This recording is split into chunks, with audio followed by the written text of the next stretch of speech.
ассалому алайкум, биёрдагони гиромӣ. Тавре медонед, дастаи мунтахаби наврасони Тоҷикистон имрӯз ба шаҳри Ҷидда, Арабистони Саудӣ расид ва дар ин ҷо бозиҳои ҷоми Осиё, бозиҳои ниҳоӣ он баргузор мегарданд ва дастаи мо муддати тӯлонӣ аст, ки дар сафар аст дар Қатар ва баъдан ба Арабистони Саудӣ ва ҳоло бо омодагии пухта ба ин мусобиқа омадааст. Пеш аз ин футболбозони навраси кишварамон давоми дурудароз омодагиро дар давлати Қатар, баъдан шаҳри Абҳаи Арабистони Саудӣ гузаронидаанд. дар шаҳри Давҳа мунтахаби наврасони Тоҷикистон бо ҳамсоҳони худ аз Қатар ду рақобати санҷишӣ барпо кард. ҳар ду вохӯрӣ бо натиҷаҳои мусовии 3-3 ва 2-2 ба анҷом расиданд. дар шаҳри Абҳаи Арабистони Саудӣ дар идомаи ҷамъомади тамринӣ шогирдони Марко Раҷини бо тими Арабистони Саудӣ низ ду вохӯрии санҷишӣ, ки аввалаш бо натиҷаи 0-2 бо бохт ва дуввумаш 1-1 мусови ҷамъбаст гардид. як вохӯрии дигари таҷрибавӣ бо дастаи мунтахаби Австралия низ бо нишондони 2-2 ба поён расид.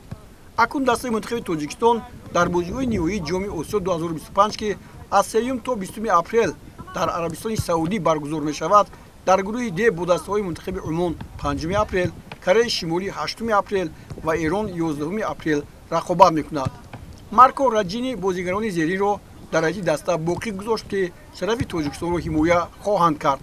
дарвозабонҳо Муҳаммадраҳим Раҳмонов, Анӯшервон Қурбонзода ва Абубакр Раҳмонқулов, ҳимоятгарон Абдусамад Меликмуродов, Садриддин Сатторов, Мероҷиддин Розиқов, Мустафо Ҳасанбеков, Аҳмадҷон Шоев, Шӯрат Нурматов ва Мубориз Мискиншоев. Ними ҳимоятгарон Баҳодур Назарзода, Абдулло Иброҳимзода, Рамазон Бахталиев, Зариф Зарифзода, Парвиз Бобоназаров, Умед Ҷафоев, Фурқон Раҳимзода, Ҳайдаршоҳ Худойдодов, Меҳрубон Одилзода ва Давид Мақсудов. ҳамлагарон Муҳаммад Назриев, Абдулқаюм Фузайлов ва Назрулло Ашурализода.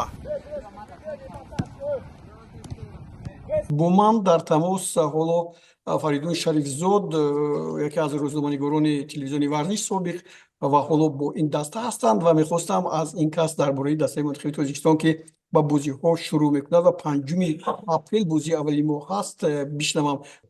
хуб, ягон бозингар ҷароҳат надорад, ҳама омода ҳастанд ё ки боз ҳаст мушкилие, ки дар пеши дастаи мунтахаб аст?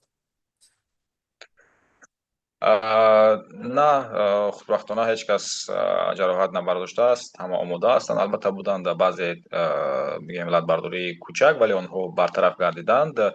ҳама хуб ҳастанд, омода ҳастанд. пас аз он бозиҳои дӯстона ки баргузор гардид, ҳама дар ҳолати омодабош қарор дорад ва тамоми футболбозон омода ҳастанд, ки ба мунтахаб кӯмак расонанд. дар бозиҳои таҷрибавӣ мо мебинем, ки қисми зиёдашон бо натиҷаи мусовӣ, масалан 2-2, 3-3, 2-2 бо як бозие буд, ки мо аз Арабистони Саудӣ бо ҳисоби 0-2 бохтем. чӣ мушкиле онҷо пайдо шуд, ки 2-0 бохтем? яъне дастаи мо имрӯз пурқудрат аст, ки бо Австралия ҳамин гуна бозии зебо нишон медиҳад, 2-2 аст.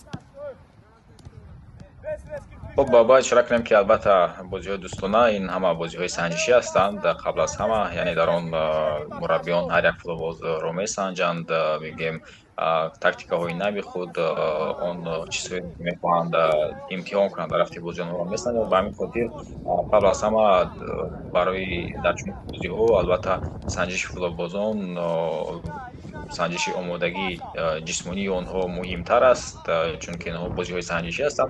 به همین خاطر فکر می‌کنم که پس از آن بازی‌های سنجشی که برگزار شد، استاد مربیان با خود چیزهای در کاری را گرفتند و کوشش می‌کنند که آن اشتباهایی که در بازی‌های سنجشی برگزار گردید آنها را فوتبالبازان تکرار نکنند و خوب آماده باشند. آن بازی‌ها البته سنجش گردیدند از جانب استاد مربیان و فوتبالبازان آماده شدند که در کجاها باید بازی را بهتر کرد و در کجا باید چه کاری درست را انجام داد.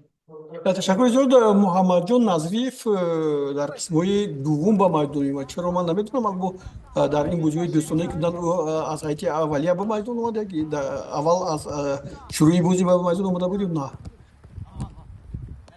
البته در بازی‌های دوستانه او در دقیقه اول با میدان می‌آمد، ولی بسیار از فوتبالبازان 45 دقیقه بازی می‌کردند.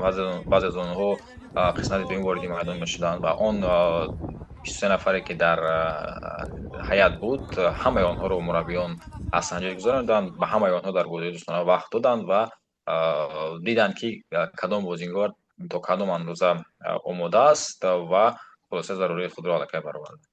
تشکر زیاد برای یک صحبت خوبتون. من گمان میکنم که دسته منتخب تویستان حتما با کامیابی موفق میشود. ما این رو انتظار هستیم. خب باز ما در رفت این بازی ها با شما در تماس میشویم و از نویگری ها خواهیم شنید. خب البته تیم ملی تاجیکستان منتخب نورسانی تابلوس‌های تاجیکستان آماده است و پرگی و آنها میدانند که در یک گروه خیلی مشکل قرار دارند، ولی نوبسته از این هر یک رقیب شکست پذیر است. به همین خاطر فوتبالبازان نورش تاجیک از قدرت توانایی خود درک میکنند و آماده هستند که با مرحله پلی آف برای آن رخت جام جهان را به دست آورند و همچنین با مرحله من بعدی دوره چهارک نهایی و نیمه نهایی و تا فینال هم روند.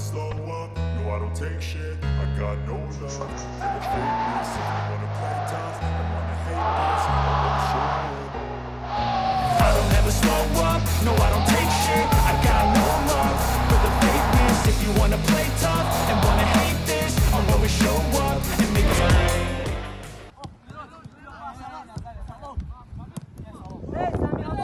با دسته منتخب کشورمان بخت و اقبال میخواهیم. امیدواریم که با بازی‌های جام جهان راحت خواهند گرفت.